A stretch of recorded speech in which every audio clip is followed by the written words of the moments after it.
नमस्कार, मैं हूँ राजेश श्रीवास्तव। जैसा कि आप सब जानते हैं, इस समय जो समय चल रहा है वो पितृपक्ष का काल है और कहा जाता है कि इन पितृपक्षों में हमारे माता पिता ही हमारे भगवान हैं। इन दिनों हम अपने माता पिता एवं ऐसे पूर्वज जो इस दुनिया में नहीं है उनको समर्पित करते हैं। ये पितृपक्ष का 15 दिन का जो काल होता है, इसको लेकर के हमारे सबके मन में तमाम तरह के संशय होते हैं, तमाम सवाल उठते हैं, क्या करना चाहिए, क्या नहीं करना चाहिए। इसको लेकर के तमाम किंवदंतियाँ हैं, तमाम भ्रम हैं, तमाम विचार हैं, जिसको लेकर के लोग एक दूसरे को प्रदान करते हैं। लेकिन सबके मन में ये संशय बना रहता है कि आखिर हम क्या करें और क्या ना करें, किस तरह से अपने जो हमारे मृत परिवार के साथी हैं उनको किस तरह से श्रद्धांजलि अर्पित करें, पूजा करनी चाहिए, नहीं करनी चाहिए। इन सारे तमाम सवालों का आज हम हल लेकर के आए हैं। हमारे साथ हैं गायत्री परिवार लखनऊ के वरिष्ठ साथी उमानंद शर्मा। आज हम इनसे पितृपक्ष की एक एक बारीकियों को समझेंगे और उम्मीद है कि जब आप इस पूरे वीडियो को देख लेंगे तो आपके पितृपक्ष को चलते सारे भ्रम दूर हो सकेंगे। आचार्य जी नमस्कार। क्या हाल चाल है? ठीक है, मैं बिल्कुल जी सर। ये पितृपक्ष जो शुरू हो गया है और कह रहे हैं 3-4 दिन हो चुका है पितृपक्ष शुरू हुए, तो इस पितृपक्ष को में सबसे पहली बात तो पितृपक्ष को किस तरह से देखना चाहिए, क्या चीज़ें इसमें होनी चाहिए, क्या नहीं होनी चाहिए, मैं आपसे जानना चाहता हूँ। क्योंकि आप इस चीज़ों से जुड़े हुए हैं और आपको संपूर्ण ज्ञान है, तो इसमें क्या करना चाहिए? पितृपक्ष एक ऐसा पर्व है जिनका डिवोशन सृजन हमारे सृजन निर्माण में लगा, हमारे पूर्वजों का, उनके चरणों में हम श्रद्धा अर्पित करते हैं। ईश्वर से उनकी आत्मा उन्नति के लिए ईश्वर से यज्ञ के माध्यम से प्रार्थना करते हैं। इसलिए का पितृपक्ष में ईश्वरी श्रद्धा से प्रार्थना करने को उनका आशीर्वाद मिलता है, जीवन सुखी संपन्न रहता है पूर्वजों की कृपा से। इस पर गायत्री परिवार के संस्थापक पंडित श्री राम शर्मा आचार्य ने वैश्विक जीवन काल में 3200 पुस्तक लिखी है, 12 पुस्तक साइंटिफिक लिखी। इस विषय पर मैं उस पुस्तक को दिखा के आपको स्पष्ट करना चाहता हूँ कुछ प्रमाण। पहला तो ऋषि ने कहा, अपने आप को जाने, इस धरती में आप कौन है, कहाँ से आए, क्या करना है। पहली पुस्तक है मैं क्या हूँ। प्रत्येक व्यक्ति नर नारी को जानना चाहिए हम कौन हैं, कहाँ से आए हैं, क्या करना है और कहाँ जाना। दूसरी पुस्तक है इस धरती में जो कर्म करते हैं उसको कहना कर्मण गति, उसका परिणाम हमारे जीवन त्यागने के बाद कैसे भोगना पड़ता है। उसने स्पष्ट किया कर्मों की गति गहरी होती है, इससे बच पाना संभव नहीं। राजा दशरथ रामकृष्ण परमहंस जैसे लोग भी कर्मों से बच नहीं पाए थे, इसलिए कर्मों को संभलने के लिए इस पुस्तक में ऋषि ने गाइड किया। तीसरी पुस्तक है मरने के बाद हमारा क्या होता, हम कहाँ जाते हैं, क्या करते हैं, क्या स्थिति, इसलिए इसको सर्टिफिकेट दिया ताकि कहीं हम भ्रमित न हो। आचार्य ऋषि का लिखा पुस्तक मरने के बाद हमारा क्या होता। चौथी पुस्तक है जो कि आपके सामने पितृपक्ष में पुस्तक है। पितरों को श्रद्धा देंगे शक्ति देंगे, श्रद्धा देंगे शक्ति देंगे। पूर्वजों की स्थिति हमसे आपसे 1000 गुना ताकतवर होती, सूक्ष्म शरीरदार में रहती, उनकी ताकत हमसे 1000 गुना ताकत होती। श्रद्धा देने पर ही उनका आशीर्वाद संभव। इस पुस्तक इसका प्रमाण है, पितरों को श्रद्धा दें, शक्ति देंगे। एक पुस्तक और इसी के लिए, पितर हमारे अदृश्य सहायक हैं, अदृश्य पर रह के हमारी पूरी मदद करते हैं। जानने की जिज्ञासा हो, इसको पढ़ के समाधान किया जा सकता है। सारी पुस्तक साइंटिफिक है और पढ़ा जा सकता, समझा जा सकता, मनन किया जा सकता। और अब अगली पुस्तक है जीवन मृत्यु क्या है, मरने के बाद हमारी क्या स्थिति होगी, इसको जाना जा सकता। और स्वर्ग न जो भी हम कर्म करते हैं, स्वर्ग नरक में हमको कैसे अवेल करना पड़ता, इस पुस्तक ऋषि ने प्रमाण दिया है कि हम जीवन को कर्मों को इस प्रकार भोग सकें। स्वर्ग नरक क्या है, मरने के बाद इसकी क्या स्थिति होगी, इसको जाना जा सकता, संशय की गुंजाइश नहीं है। और साइंटिफिक युग है, मरणोत्तर जीवन तो उसकी सच्चाई, इसको पढ़ के जाना जा सकता। मरने के बाद हमारी क्या स्थिति होगी, हम कहाँ होंगे, कैसे होंगे, इसको पढ़ के जाना जा सकता, संशय की कोई गुंजाइश नहीं है। दोबारा जन्म होगा, ऋषि ने माना, कर्मों को भोगने के बाद धरती में हम पुनः जन्म लेंगे। ऋषि ने पुस्तक लिखा पुनर्जन्म ध्रुव सत्य है, इसको नकारा नहीं जा सकता। और में लिखा पूर्वज हमारे जब नाराज होते हैं, आप उनके धन का उपयोग करते हैं, जो संपत्ति छोड़ी उसका उपयोग करते हैं, उनके प्रति श्रद्धा नहीं रहती है, वो नाराज होते हैं। इनका बिगड़ा हुआ रूप है, पूर्वज हमसे नाराज होते हैं। ये पुस्तक है भूत कैसे होते क्या करते हैं, पूर्व बिगड़ा रूप है। इसका सामना करने पर परिवार कहता कि साहब हमारा परिवार दुखी है, पितृदोष ठीक कराना। इस प्रकार लोग हमारे पास आते हैं, मैं उनको सलाह देता हूँ पूर्वज आपसे दुखी हैं, उनके प्रति सम्मान का भाव रखें। इसको पढ़ के समझा जा सकता पूर्वज नाराज होते हैं तो हमारी स्थिति क्या होती है। और इसमें बहुत से धन बर्बाद होता, मृत्यु भोज में हजारों रुपया बर्बाद होता है। ऋषि ने नकारा, इसकी आवश्यकता नहीं। पूर्व में दान करना हो तो ज्ञान दान करें, सबसे बड़ा सर्वोच्च दान ज्ञान दान है। मृत्यु भोज की आवश्यकता नहीं, इस वस्तु के हजारों रुपया बचाया जा सकता, ये पैसा किसी सार्थक काम में लगाया जा सकता। और जीते जी मृत्यु को याद रखे जीवन जी, मरना तो है, मरने को मृत्यु को याद कर जिए। मरना तो है और मृत्यु को याद रखे जब आदमी जीवन जीता, उसका जीवन शानदार होता, सफल होता। आचार्य श्री राम शर्मा गायत्री परिवार संस्थापक, इस पूर्वजों के प्रति हमारे गायत्री तीर्थ शाम को नरद्वार में 3 टाइम तर्पण रोज होता। प्रातःकाल 5 बजे, 8 बजे और 2 बजे रोज होता 325 दिन। दर्शन का महत्वपूर्ण क्रिया, क्योंकि आज पूर्वजों के प्रति हमारे मन में भाव दूसरे तरह से आ गए। हम मरने के बाद ईश्वर से प्रार्थना करने की बात कम करते हैं, शुद्धि अशुद्धि की बात करके घर शुद्ध करने लगते हैं। एक दुखदाई है, मरने के बाद आत्मा कभी मरती नहीं, अमर है, अजर है, वो ताकतवर है। हम उनको श्रद्धा देके उनकी आशीर्वाद के बाद तो बच सकते हैं। शुद्धि अशुद्धि के कारण उनका अपमान करने पर उनका क्रोध का सामना आपको करना पड़ेगा। जो क्रोध में विपरीत, हमारे पास एक तो ऐसे एग्जाम्पल है, कभी भेंट होगी तो उसके बारे में जानकारी देंगे। पूर्व नाराज होते तो क्या स्थिति होती, मैंने उसका समस्या का समाधान बताया है। इसलिए जीवन मृत्यु को जाने, पूर्वज की ताकत को जाने, इस पर्व को अति महत्वपूर्ण पर्व है। इस पर्व में 3 ताकत हमको मिल सकती है। ईश्वरी कृपा मिल सकती, ऋषियों का आशीर्वाद मिल सकता, पूर्वजों का आशीर्वाद मिलता। इसमें हमें विधिवत पिंड तर्पण करके, यज्ञ के पिंड तर्पण करके पूर्वजों को श्रद्धार्पित करें। यज्ञ करके आहुति डाल के मृत्यु का दत्त हिम को आहुति देकर पूर्वजों की आत्मा में प्रार्थना करें। आपके लिए हित कर रहेगा, उनके लिए हित करेगा, समाज को ठीक संदेश जाएगा। पूर्वज प्रति क्या भाव करना चाहिए। ये पिंड तर्पण एक विधिवत क्रिया है, लगभग 2 घंटे चलता। इसको एकदम से केवल बहुत से लोग जल तिल डाल के तुलसी के पास डालते उसके प्रति उसको तर्पण है, विधिवत तर्पण होगा। ये 2 घंटे का कार्यक्रम है। पिंड तर्पण यज्ञ में हमारे इंदिरानगर केंद्र में 5:30 बजे तर्पण शुरू होता, 7:30 बजे चलता पिंड तर्पण यज्ञ होता। आप आगे वहां देख सकते हैं, समझ सकते हैं, वहां आपको देखने को मौका मिलेगा। हम अवसर भी देंगे आपको देखने के लिए, इससे दिख भर। और दूसरा, पितृपक्ष में महिलाएं, पति, माता, बहन सभी लोग तर्पण देख सकते। कोई ऐसी मान्यता नहीं ये देख नहीं सकता, भाई कोई भी दे सकता, जात पात का कोई रोक नहीं है, प्रबंधन नहीं है।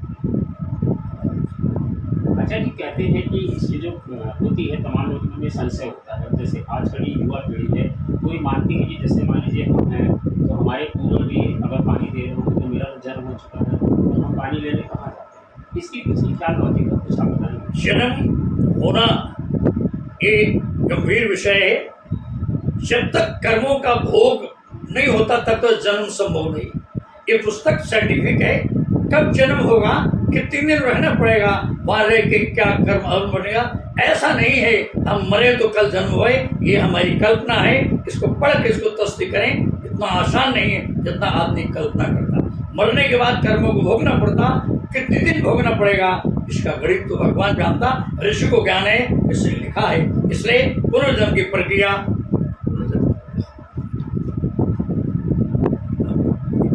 पुनर्जन्म की प्रक्रिया जाने, इतनी आसानी से तुरंत जन्म होने की बात नहीं। ये सालों की प्रक्रिया, सालों की प्रक्रिया। कर्मों को भोगने के बाद ही जन्म मिलता है। और सृष्टि का नियम है, धरती में कर्म करने के लिए आते हैं और मरने के बाद भोगना पड़ता।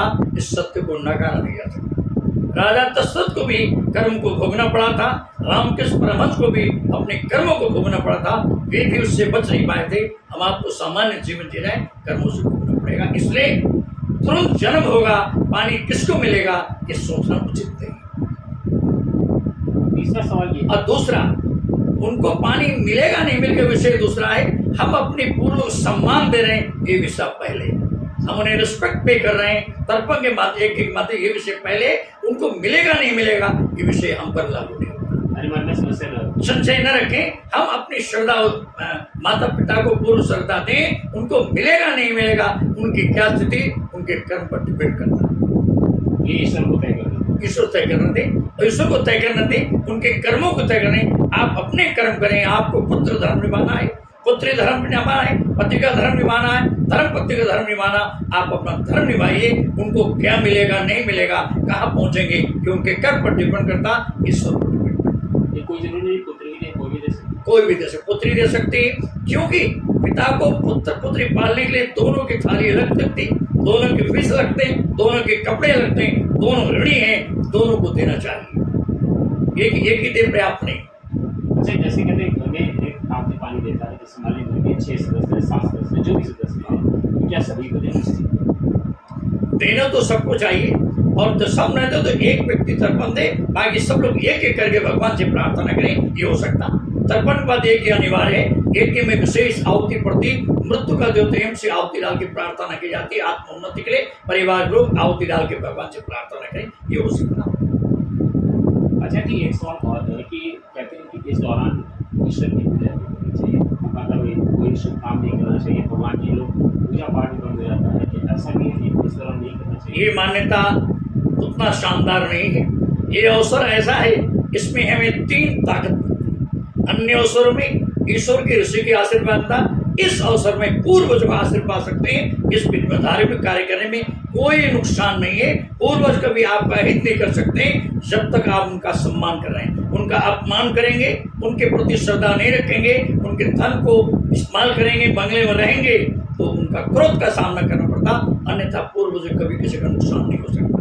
और इस धार्मिक कार्य में कोई वर्जित नहीं है, और एक तो किया ही जाता। हमारे यहाँ रोज एक ही होता, 16 दिन 29 तारीख शुरू हुआ, 14 को चलेगा, रोज एक ही हो रहा। लोग आहुति डाल रहे हैं, पूर्व प्रार्थना कर रहे हैं, लोग कल्याण की प्रार्थना कर रहे हैं, इससे नुकसान के अंदेशा बिल्कुल नहीं।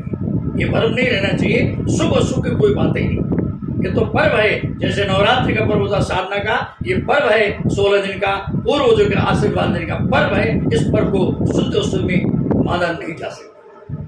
अच्छा जी, तमाम सारे सवाल हैं पितृपक्ष को लेकर के, कि लोग कहते हैं कि ये करना चाहिए, लोग कहते नहीं करना चाहिए। आपने बताया कि इस चीज़ को करना चाहिए कि पूर्वजों की कृपा पाने का ये अवसर होता है।